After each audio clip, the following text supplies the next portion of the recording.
الحمد للہ رب العالمین۔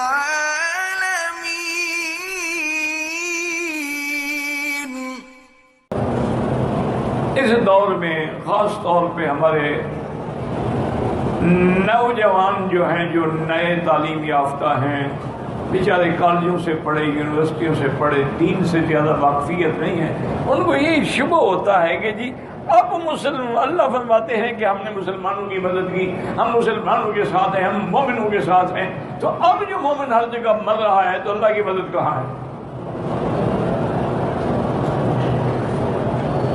آج کل یہ بہت بڑا اشکال ہے جو لوگوں کے دماغوں میں ڈالا جاتا ہے کہ بھئی وہ مدد، وہ اللہ کی نصرت وہ کیوں نہیں ہے کہ آج ہر جگہ مسلمان، یعنی کشمیر میں نظر ڈالیں، فلسطین پہ نظر ڈالیں، عرب پہ نظر ڈالیں، شام پہ نظر ڈالیں، حلب پہ نظر ڈالیں، آپ برما میں نظر ڈالیں، روہنگیا پہ نظر ڈالیں، ہند پہ نظر ڈالیں، جہاں نظر ڈالیں مسلمانوں کا خون بہہ رہا۔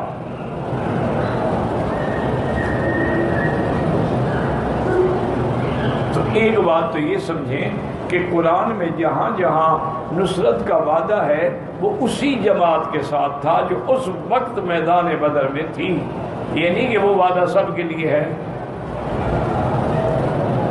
وَلَقَدْ نَصَرَكُمُ اللَّهُ بِبَدْرٍ، بدر میں وعدہ تھا۔ اور دوسری بات یہ ہے کہ اللہ کا وعدہ جو ہے وہ مومنوں کی نصرت کا ہے۔ پورے قرآن میں اللہ نے کسی جگہ یہ نہیں فرمایا کہ ہم مسلمانوں کی مدد کریں گے۔ انتم الاعلون ان کنتم مؤمنین، تم سربلندوں کی شرط یہ ہے کہ مومن ہو، ایمان والے۔ اسلام تو ایک ظاہری نام ہے، استسلام اصل تو ایمان ہے نا دل کے اندر۔ اسی طرح وَكَانَ حَقًّا عَلَيْنَا نَصْرُ الْمُؤْمِنِينَ، ہم پر مومنوں کی مدد کرنا واجب ہے۔ اسی طرح فرمایا اِنَّا لَنَنصُرُ رُسُلَنَا وَالَّذِينَ آمَنُوا مَعَهُ فِي الْحَيَاةِ الدُّنْيَا، ہم اپنے رسولوں کی مدد کرتے ہیں اور ان کی جو ان پر صحیح ایمان لائے۔ تو اب ہم چونکہ مومن نہیں رہے تو امداد کہاں سے آئے گی؟ اگر آج بھی ہم مومن بن جائیں تو جیسے اقبال نے کہا تھا نا کہ فضائے بدر پیدا کر،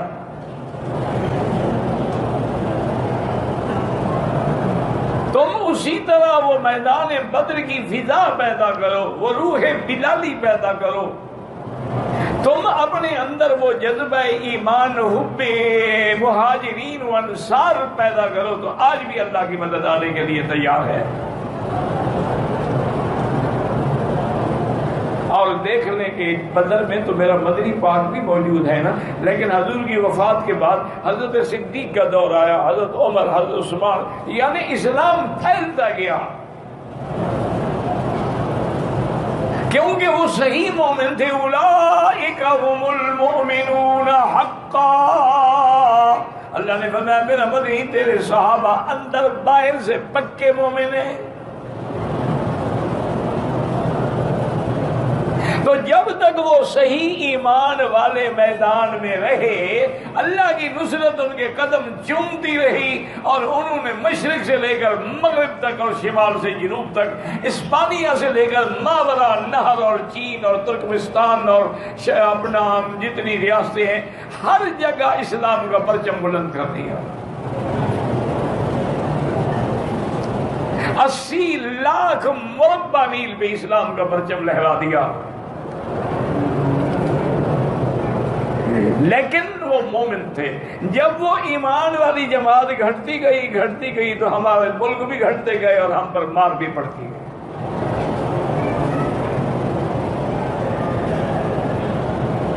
اور پھر درمیان میں جب بھی کوئی ایمان والا آیا، محمد بن قاسم آیا، وہ تو بہت بعد کا آدمی ہے نا، صحابی تو نہیں ہے نا، وہ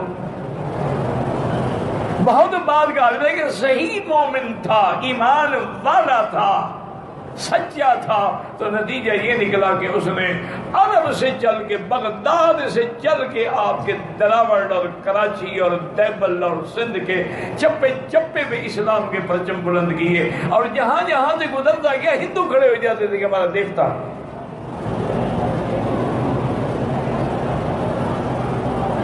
جب محمود غزنوی بت شکن بنا، بت فروش نہیں بنا، تو اللہ کی مدد آ گئی ساتھ۔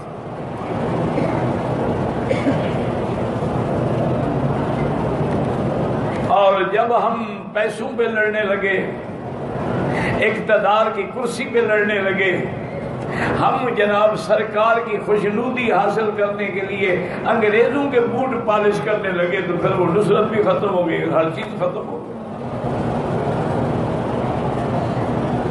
ہمارے بڑے بڑے مولوی بھی بک گئے اور بڑے بڑے پیر بھی بک گئے۔ یہ دیکھا نہیں ہے کہ جتنی گدیاں ہیں ان کی، اتنی بڑی جائیداد ہے، لاکھوں ایکڑ زمینیں کہاں سے آ گئی ہیں؟ ہم کو تو میسر نہیں، مٹی کا دیا بھی، گھر پیر کا بجلی کے چراغوں سے روشن، یہ انگریزوں نے دیا تھا کہ تم ہماری مدد کرو، ہم تمہیں جاگیریں دیں گے۔ یہ لقب انہوں نے دیے تھے، کسی کو سر کا لقب دیا، کسی کو ڈاکٹر کا لقب دیا، کسی کو شمس العلماء کا لقب دیا، کسی کو مخدوم الملک کا لقب دیا، کسی کو مسیح الملک کا لقب۔ ساری ان کی سازش تھی اور ان کی گیم تھی، اور ہمارے جعفر الصادق جو تھے وہ سازش کر کے اسلام کو اندر سے کاٹ رہے ہیں۔ جعفر از بنگال، صادق از دکن۔ تو یہاں بھی اللہ نے فرمایا کہ ان اللہ مع المؤمنین، ہم مومنوں کے ساتھ ہیں۔ میرے مومن تو بنو نا، اگر تم مومن نہ بنو تو پھر اللہ کی نصرت کیسے آئے گی؟ اور پھر اللہ نے آگے یہ بھی بتا دیا کہ مومن بننے کے لیے کیا کرنا پڑے گا، کہ بھی مومن جو بنے کیسے۔ فرمایا یا ایھا الذین آمنوا اطیعوا اللہ ورسولہ، اللہ کے رسول کی فرمانبرداری کرو، اطاعت کرو، جو حکم دے گردن جھکا دو اور جس سے منع کرے رک جاؤ۔ وَلَا تَوَلَّوْا عَنْهُ وَأَنْتُمْ تَسْمَعُونَ، اور جب تم سن رہے ہو، جان رہے ہو، تو پھر اس کی اطاعت سے روگردانی نہ کرو، اعراض نہ کرو۔ وَلَا تَكُونُوا كَالَّذِينَ قَالُوا سَمِعْنَا وَهُمْ لَا يَسْمَعُونَ، تم منافق نہ بنو، منافقوں کی طرح نہ بنو جو کہتے تھے ہم نے سن لیا لیکن لا یسمعون، گویا نہیں سنا۔ کیا مانا؟ جب مانا نہیں، عمل نہیں کیا تو گویا کہ نہیں سنا۔ اللہ فرماتے ہیں ان شر الدواب عند اللہ الصم البکم، سب سے برا جانور اس سرزمین پہ وہ ہے جو حق سننے سے بہرا ہے اور حق کہنے سے گنگا ہے اور پھر عقل سے بھی فارغ ہے۔ الذین لا یعقلون۔ اچھا ہم نے ان کو ہدایت کیوں نہیں دی؟ وَلَوْ عَلِمَ اللَّهُ فِيهِمْ خَيْرًا لَأَسْمَعَهُمْ، اگر اللہ کے علم میں عرضی ہے، اللہ جانتے کہ ان کو ہدایت دینے میں فائدہ ہے تو ان کو بھی بات سنوا لیتے اور وہ سننے کا معنی سنتے اور عمل کرتے۔ وَلَوْ أَسْمَعَهُمْ، لیکن اللہ جانتے تھے کہ ہم ان کو سنوا بھی دیں پھر بھی یہ اعراض کریں گے، یہ منہ پھیر کے چلے جائیں گے۔ تو اس لیے ہمیشہ یاد رکھیں اللہ کی معیت، اللہ کی نصرت آج بھی موجود ہے، لیکن شرط یہ ہے کہ ہم مومن بن جائیں۔